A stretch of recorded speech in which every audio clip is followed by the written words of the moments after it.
My granddaughter Emma dropped her voice to a whisper and shattered my world. Grandma, I heard Mommy and Daddy say they're putting you in a home today and taking your money. I smiled and patted her 8-year-old head while rage built in my chest like wildfire. Brian and Jessica had no idea what they'd just awakened.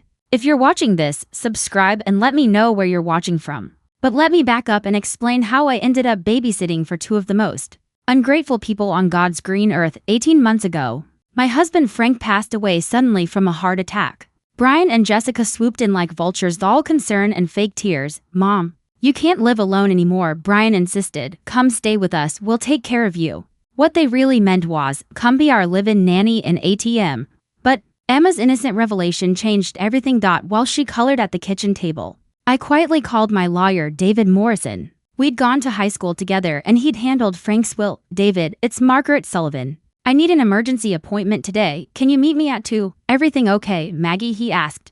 Let's just say some chickens are about to come home to roost. Double quotes next. I called my bank. This is Margaret Sullivan. Account number 47,789. I need to speak with someone about transferring funds immediately. The representative confirmed what I already knew. Thanks to Frank's insurance policy and our savings, I had more money than Brian and Jessica realized. Much more. I hung up and looked at Emma, still innocently coloring. Poor little thing had no idea she'd just saved her grandmother from being robbed blind. I ruffled her hair. Emma, sweetie, how would you like to help Grandma with a very special project? She looked up with those bright blue eyes. What kind of project? The kind that teaches people not to count their chickens before they hatch. At exactly 1:30, I told Emma we were going for a walk.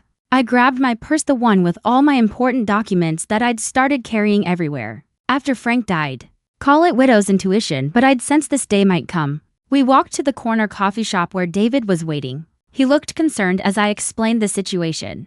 They think I'm some helpless old woman they can just dispose of, I told him. They're about to learn otherwise. David nodded grimly. What do you want to do? Everything. New will, power of attorney, revocation, account transfers, the works. And David, I want it all done before they get back from their errands. As we headed to his office, Emma skipped beside me, humming. She had no idea she was about to witness the most spectacular takedown in Sullivan family history. Sitting in David's office while Emma played with toys in the waiting room, I reflected on how blind I'd been. The signs were there from the beginning, but grief makes you stupid. After Frank's funeral, when Brian suggested I sell my house and move in with them, I thought it was love. The market's hot right now, Mom. You could get top dollar and we'd love having you close. What he didn't say was that my social security check would help with their mortgage, and free babysitting would save them $800 a month. So I sold my beautiful 3-bedroom home, the one Frank and I had shared for 32 years, and handed over the proceeds to help them pay off debts. $600,000 gone. I should have seen it then, I told David as he prepared the paperwork. The way Jessica's eyes lit up when she heard the sale price. The sudden friendliness after years of barely tolerating me. The past 18 months had been a masterclass in manipulation. Every time I mentioned getting my own apartment, Brian would guilt me. Mom, Emma needs you.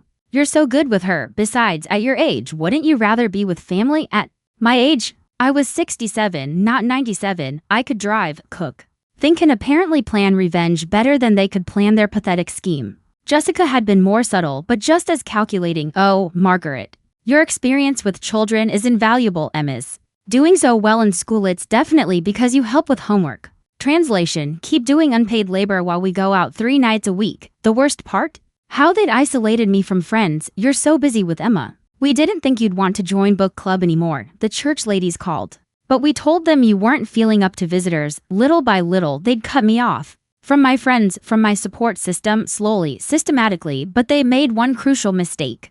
They underestimated me. David slid the stack of papers across his desk. This revokes their power of attorney and makes me your designated agent. This one transfers your accounts to a new bank they don't know about. And this, he smiled, is your new will. I signed every line with a flourish. What about the house money I gave them? I asked. David leaned back. That's where it gets interesting, since there's no formal loan agreement. We can argue it was a conditional gift meant for you to live there permanently. If they break that arrangement, they'll have to pay it back, every penny, plus interest. I glanced at my watch. 2:45, they'd be home by 4 o'clock, expecting to find their compliant old mother ready to be shipped off to Shady Oaks nursing home. Instead, they'd walk into a very different reality. Just then Emma burst through the office door. Grandma, are we done with the boring grown-up stuff? Almost, sweetheart. Just one more stop. Our last stop was First National Bank, where I'd been a customer for 40 years. Emma sat happily in the children's area with a lollipop while I met with Jana, the branch manager. Double quotes Mrs. Sullivan, Jana said carefully. This is highly irregular. You want to transfer everything today, checking, savings, CDs, all of it to Commerce Bank across town. Everything, I confirmed. Her fingers flew over the keyboard.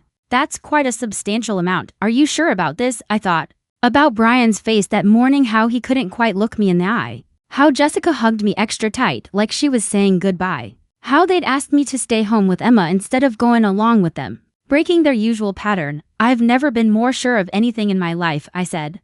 The transfer took an hour, $637,412. Frank's life insurance, our retirement savings, the house proceeds. Every penny I'd saved over for decades of careful living.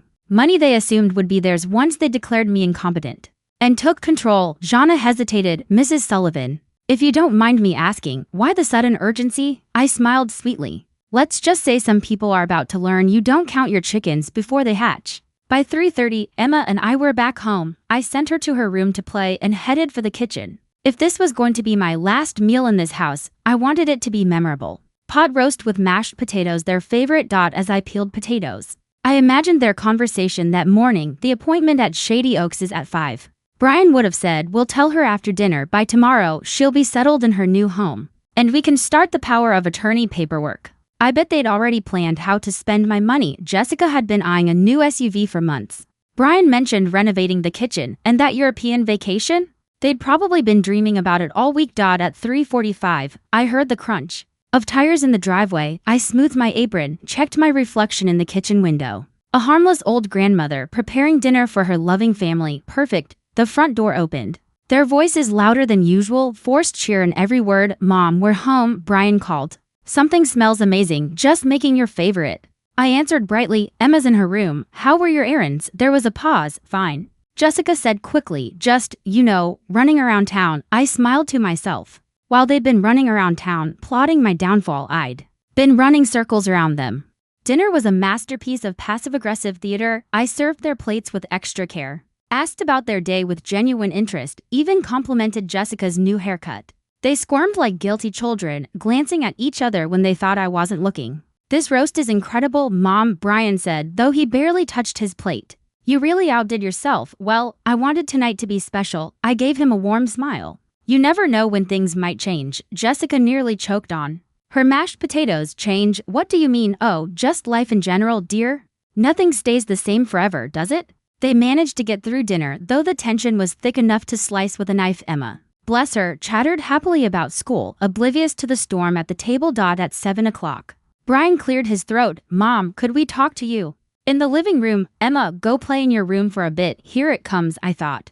The moment they'd been building toward all day. We settled in the living room, them on the couch, me in my favorite chair by the window. Brian fidgeted with his hands. Jessica stared at the coffee table in silence. Finally, Brian spoke. Mom, Jessica and I have been talking, and we think it might be time for you to consider other living arrangements. I tilted my head, playing the picture of innocent confusion. Other arrangements, you mean? Like getting my own apartment? Not exactly, Jessica jumped in, her voice syrupy sweet. We were thinking more along the lines of assisted living. Somewhere with people your own age, activities, medical staff on hand. You mean a nursing home?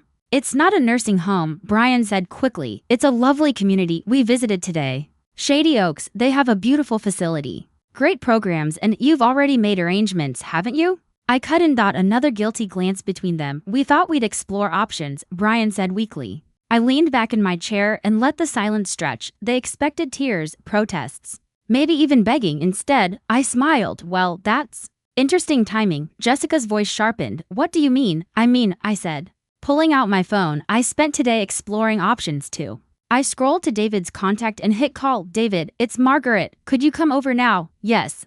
I think it's time. Brian's face went pale. Mom, what are you doing? Taking care of business. Sweetheart, just like you taught me. I stood, smoothing my skirt. David Morrison will be here in 10 minutes to explain some changes I made today. You might want to sit down. Jessica grabbed Brian's arm. What is she talking about? The doorbell rang exactly 10 minutes later. I opened it to find David with his briefcase and a grim expression.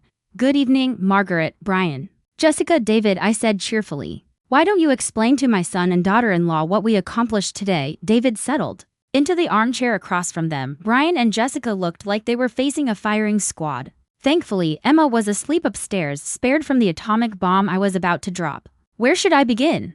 David asked, opening his briefcase. The power of attorney seems like a good place. I suggested sweetly. David nodded. As of today, Brian and Jessica Sullivan no longer have any legal authority over Margaret Sullivan's affairs. The power of attorney they were planning to use has been formally revoked. Brian shot to his feet. Planning to use? We weren't planning anything. Sit down, son, I said quietly. We both know that's a lie. Jessica's face went white as fresh snow. Margaret, I don't understand. Why would you do this? Because 8-year-olds have better hearing than you think. I looked directly at her. Emma told me about your conversation this morning about putting me in a home and taking my money. The silence was deafening. Brian slowly sank back onto the couch, his face a mask of panic. Jessica's mouth opened and closed like a fish gasping for air. David, I continued. Would you mind explaining the financial arrangements? Certainly, Mrs. Sullivan has transferred all her assets to new accounts at a different bank. This includes approximately $637,000, which represents her life savings, insurance proceeds, and the money she received from selling her home. You can't do this. Jessica finally found her voice. That money you gave us, that money actually, David said calmly. I've reviewed the situation. There was no formal loan agreement. The money was provided under the understanding that Margaret would live here permanently. If that arrangement is terminated, she has the right to request repayment. I finished. With interest. Brian ran his hands through his hair. Mom, please, let's talk about this reasonably. You don't understand what you're doing. Oh, but I do. I stood up, feeling more powerful than I had in months. I understand you've been planning to have me declared incompetent, so you could control my finances. I understand you've been isolating me from my friends and treating me like unpaid help. And I understand you've been counting money that was never yours to begin with. We were trying to protect you. Brian's voice rose. You're 67 years old. Living on your own isn't safe. I'm not living on my own. I'm living with people who see me as a burden and a bank account. There's a difference. Jessica leaned forward desperately. Margaret, we can work this out. Maybe we approached this wrong, but we do care about you. I laughed, and it wasn't a pleasant sound. You care about my social security check. You care about free babysitting. You care about my money, but you don't care about me. David cleared his throat. There's one more matter we need to discuss. My smile turned sharp, predatory. Ah, yes. The best part. David pulled out another folder. Margaret has also updated her will. The previous version left her entire estate to Brian with provisions for Emma's education. The new version makes some significant changes. Brian's face had gone from pale to green. What kind of changes? Brian asked. I decided to deliver this blow myself. The kind where Emma gets everything, held in trust until she's 25. You and Jessica get nothing, not one penny. Jessica let out a sound somewhere between a gasp and a wail. You can't do this to us. We have a mortgage, car, payments, Emma's future to think about. You should have thought about that before you decided to rob me blind. I'm done playing nice. Did you really think I was so stupid? I wouldn't figure out your plan. Shady Oaks costs $4,000 a month. You had it all calculated, didn't you? Put me away, sell my belongings, control my money, and pocket the difference. Brian tried one more desperate approach. Mom, I'm your son, your only child. Dad would want you to take care of me. That was his first mistake, bringing Frank into this. Your father, I said, my voice dropping to a dangerous whisper, worked 2 jobs for 30 years so we could save every penny for our retirement. He went without so we could build something to leave you. And you were planning to steal it while I was still alive. I walked to the mantelpiece where Frank's photo sat and picked it up, studying his kind face. You know what your father would say if he could see you now? He'd say, I should have done this sooner. I set the photo down and turned back to face them. David, there's one more document, isn't there? David nodded grimly. The eviction notice. Margaret has decided she no longer feels safe living here. As a tenant without a lease, you have 30 days to find her alternative arrangements. Eviction notice? Brian's voice cracked. This is our house, actually, I said, pulling out my own folder. That's where things get interesting. Remember that $600,000 I gave you? I have all the bank records showing the transfer came from my account to yours, specifically to pay off your mortgage and credit cards. No loan documents were signed. But there are emails where you promised I'd always have a home here. Jessica's face crumpled as understanding dawned. You want the money back, every single penny, plus the 18 months of rent you should have been paying me. The money you saved on babysitting and compensation for emotional distress. I smiled sweetly. I figure that comes to about 700,000 all told. Brian's voice was barely a whisper. We don't have that kind of money, then I guess you'll have to get creative, sell the house, liquidate your retirement accounts, get second jobs. Do whatever it takes, I shrugged, or declare bankruptcy. Either way, you won't be doing it on my dime anymore. David stood, snapping his briefcase shut. I'll leave you folks to process this information. Margaret, your new apartment is ready whenever you want to move in. As he headed for the door, Jessica called out desperately, what about Emma? You can't just abandon your granddaughter. I paused at the bottom of the stairs, my hand resting on the banister. I'm not abandoning Emma. I'm teaching her a valuable lesson about what happens when you try to cheat the people who love you. She'll understand someday. I climbed the stairs to pack my things, leaving Brian and Jessica to contemplate the smoking ruins of their perfect plan. Tomorrow, I'd start my new life. Tonight, I'd sleep better than I had in months. Behind me, I could hear Jessica starting to cry. 3 weeks later, I was sipping coffee in my beautiful new apartment overlooking Riverside Park, watching joggers and dog walkers enjoy the morning sunshine. The 2-bedroom furnished rental cost me $1,800 a month, just a fraction of what I'd been contributing to Brian and Jessica's household expenses. My phone rang. Brian's name flashed on the screen for the 14th time this week. I let it go to voicemail, same as the other 13 calls. When it stopped ringing, I played his latest message. Mom, please call me back. We need to talk. This has gone too far. Emma's asking where you went, and Jessica's having panic attacks. We can work this out if you'll just be reasonable. Reasonable. That was rich coming from someone who had planned to have me committed. I deleted the message and called David instead. How's our lawsuit coming along? Slowly. They've hired Martin Burke from Burke and Associates. He's actually pretty good. David's tone was careful. He's arguing that the money you gave them was a gift, not a loan, and that you can't retroactively demand repayment. And what did you tell him? That we have 18 months of documented evidence showing they treated you as a tenant, not a family member. Bank records, emails, even grocery receipts where you paid for household expenses. The pattern of financial abuse is clear. I smiled, settling back in my comfortable chair. What else? Burke filed a motion claiming I'm not mentally competent to make financial decisions. They want a psychological evaluation. That wiped the smile right off my face. They were still trying to have me declared incompetent. It was a Hail Mary play. They knew they were losing, so they were throwing everything at the wall to see what stuck. David paused. Maggie, there's something else. They've been asking questions about Frank's insurance policy, specifically whether you were aware of all the beneficiaries. A chill ran down my spine. What do you mean? All the beneficiaries? I'm not sure yet. Burke hinted there might be some irregularities in how the insurance money was distributed. I'm looking into it. After I hung up, I sat staring out at the park, unease settling in my stomach like a cold stone. Frank had always handled our insurance and investments. I trusted him completely, signing whatever papers he put in front of me without reading carefully. What if Brian knew something I didn't? That afternoon, I drove to Emma's school. I waited across the street in my car until I saw her walking toward the playground after dismissal. She looked smaller than I remembered and sadder. I got out and called her name. Her face lit up like Christmas morning. She ran to me, nearly knocking me over with her hug. Grandma, I missed you so much. Why did you leave? My heart broke a little. I had to, sweetheart. Sometimes grown-ups make mistakes and other grown-ups have to protect themselves. Are you coming home? I can't, Emma, but maybe you could visit me sometime. My new apartment has a pool. Her eyes widened. Really, really? Ask your parents if you can come see me this weekend. I hugged her tight. I love you, baby girl. Don't ever forget that. As I drove away, Jessica's car pulled into the school parking lot. She must have seen me with Emma because my phone started ringing immediately. I didn't answer. The psychological evaluation was scheduled for Friday morning at Dr. Patricia Coleman's office. I arrived early, dressed in my best navy suit with pearl earrings, the picture of a competent, well-groomed senior citizen. Dr. Coleman was younger than I'd expected, maybe 45, with kind eyes behind wire-rimmed glasses. Mrs. Sullivan, I want you to know this evaluation was requested by your son's attorney. But I work independently. I'm here to assess your mental state, not to take anyone's side.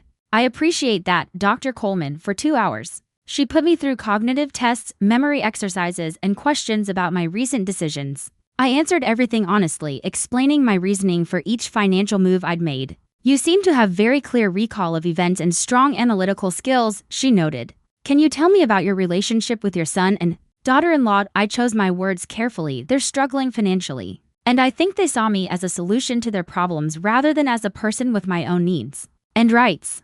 Do you feel your recent actions might be considered extreme by some people? I looked her directly in the eye. Dr. Coleman. If someone was planning to steal your life savings and have you committed against your will, what would you consider an appropriate response? She made a note. Point taken. That evening, David called with an update. The evaluation went well. She's recommending no conservatorship. But Maggie, we have a problem. I found out what Burke was hinting about. My stomach dropped. Tell me. Frank had a second life insurance policy, a big one, $2 million. Purchased 5 years before he died. You weren't the only beneficiary. The room seemed to tilt. Who else? Someone named Linda Morrison. Ring any bells? The name hit me like a physical blow. Linda Morrison. Frank's secretary at the engineering firm where he'd worked for 15 years. The pretty blonde who'd always been just a little too friendly at company picnics. She got half the money. Maggie, $1 million. The insurance company cut to checks, one to you for $1 million, one to her for $1 million. I sank into my chair, my mind reeling. But I only received $500,000 from his life insurance. That's what has Burke interested. If Frank left Linda $1 million and you were supposed to get $1 million, where's your other $500,000? The pieces clicked into place with horrible clarity. Brian had handled all of Frank's insurance paperwork after the funeral. He told me the policy was only worth $500,000 after taxes and fees. I'd been so grief-stricken, I believed him. My son stole $500,000 from me. It looks that way, David said. And if he's been sitting on that information while trying to have you declared incompetent, it shows a pattern of financial manipulation that goes back years. I closed my eyes, feeling the crushing weight of multiple betrayals. My husband had cheated on me emotionally and financially. And my son had been stealing from me long before he ever tried to have me committed. The two men I'd trusted most in the world had both betrayed me, but instead of despair, I felt something else rising in my chest, pure, crystalline rage. David, I said quietly, I want to destroy him. I spent the weekend planning my next move. If Brian thought he could manipulate me with hidden information about Frank's affairs, he was about to learn that to could play that game. Monday morning, I called Linda Morrison. According to the internet, she was now Linda Morrison Hayes, living in suburban Atlanta with her orthodontist husband and two teenage daughters. The phone rang 4 times before a woman answered. Hello, Linda, this is Margaret Sullivan, Frank's wife. The silence stretched so long I wondered if she'd hung up. Finally, oh my God. Margaret, I wasn't expecting. How did you get this number? I'm very resourceful when I need to be. I kept my voice pleasant, conversational. I think we need to talk about Frank's insurance policy. I don't know what you mean, Linda, honey. I know about the $2 million policy. I know you received half of it. What I'm curious about is what you know about my half. Another long pause. Your son told me you'd received your portion. My son told you? When exactly did you speak to my son? He called me after Frank died to let me know about the funeral arrangements and to discuss the insurance situation. I felt my pulse quicken. What did he tell you about the insurance situation? He said you were struggling with grief and that he was handling your finances temporarily. He said the insurance company had made an error and sent 2 checks when there should have been 1. And that I should cash mine and not worry about it. The audacity took my breath away. Brian had not only stolen my money, he'd convinced Frank's mistress to help cover it up. Linda, that check you received was supposed to be split between us. Frank left us each $500,000. Not $1 million each. That's not what Brian said. He showed me paperwork, forged paperwork. I'm guessing. I let that sink in. Linda, I think we've both been played by my son. The question is, what are we going to do about it? Tuesday morning, I was waiting outside Brian's office when he arrived for work. His face went white when he saw me sitting on the lobby couch. Mom, what are you doing here? Hello, Brian, lovely morning, isn't it? I stood up, smoothing my skirt. I thought we could have lunch. There's so much to catch up on. He glanced around nervously, aware that his co-workers were watching. I'm really busy today. Oh, I insist. In fact, I already made us a reservation at Giovanni's. You remember Giovanni, don't you? Where you took me to celebrate your promotion last year. His jaw tightened, but he nodded. Fine, but I can't stay long. Giovanni was busy with the lunch crowd, providing perfect cover for what I was about to do. We ordered, made small talk about Emma, and I waited until his guard was down.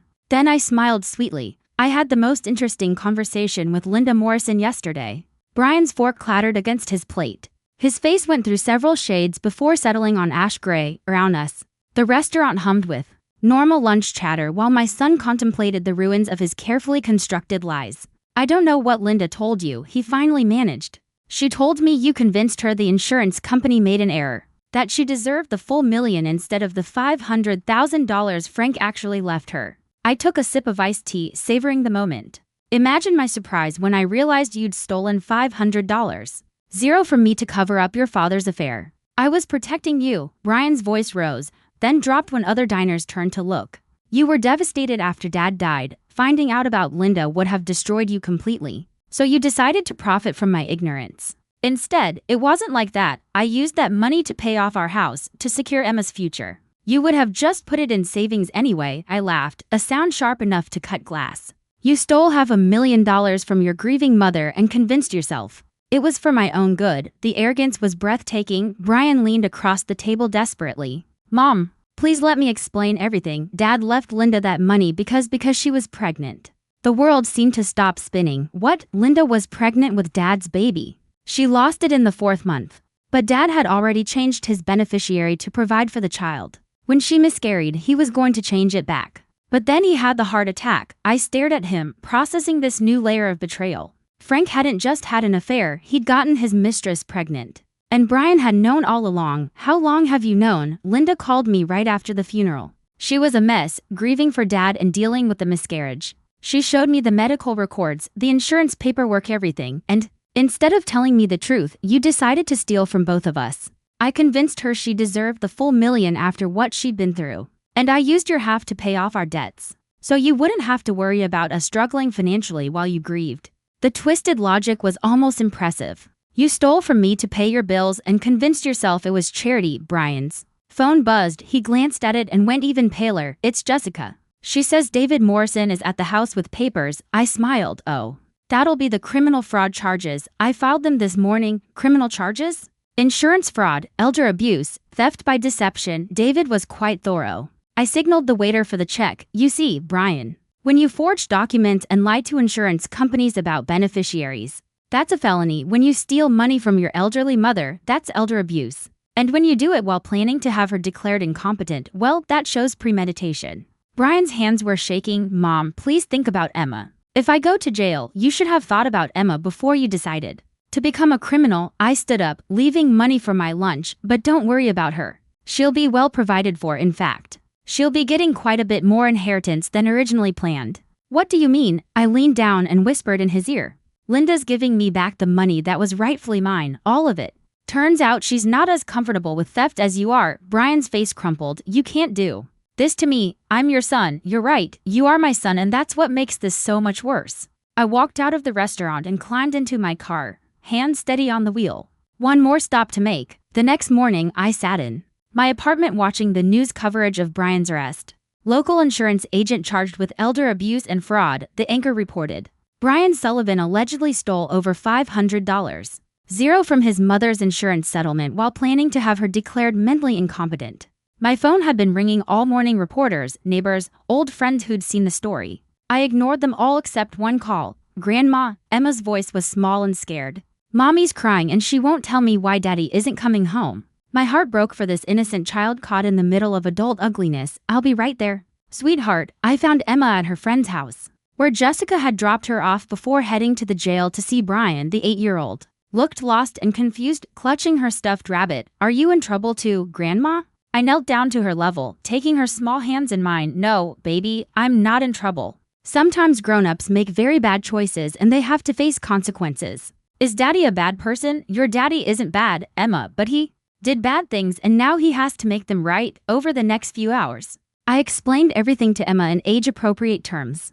How people who love each other should be honest and kind. How taking things that don't belong to you is wrong, even if you think you have good reasons. How sometimes protecting someone means making very hard choices. Are you still mad at Daddy? I considered the question carefully. I'm disappointed in your daddy and I'm sad that he hurt me. But I will always love him because he gave me you. That evening, Jessica came to collect Emma. She looked haggard, her eyes red from crying. The lawyers say he might get 5 years if he's convicted. That's up to the judge now. Margaret, please, I know we hurt you, but Brian's scared and confused. Can't you find it in your heart to forgive him? I looked at this woman who had participated in planning to steal my independence and dignity, who'd smiled to my face while plotting behind my back. A year ago, I would have crumbled under the guilt she was trying to heap on me. Jessica, I forgave Brian the moment I filed those charges. Forgiveness doesn't mean enabling or ignoring consequences. It means I'm not going to let his choices poison my future. 3 months later, Brian pled guilty to avoid trial. He got 18 months in minimum security prison and 5 years probation. The judge ordered full restitution, $700,000 plus interest and fees. Jessica had to sell the house and move into a small apartment. She got a job at a dental office to support herself and Emma. It wasn't easy, but she was learning to stand on her own 2 feet. Emma came to visit me every weekend. We'd swim in the apartment pool, bake cookies, and work on her homework. She was resilient the way children are, and she was learning valuable lessons about honesty, consequences, and the difference between love and manipulation.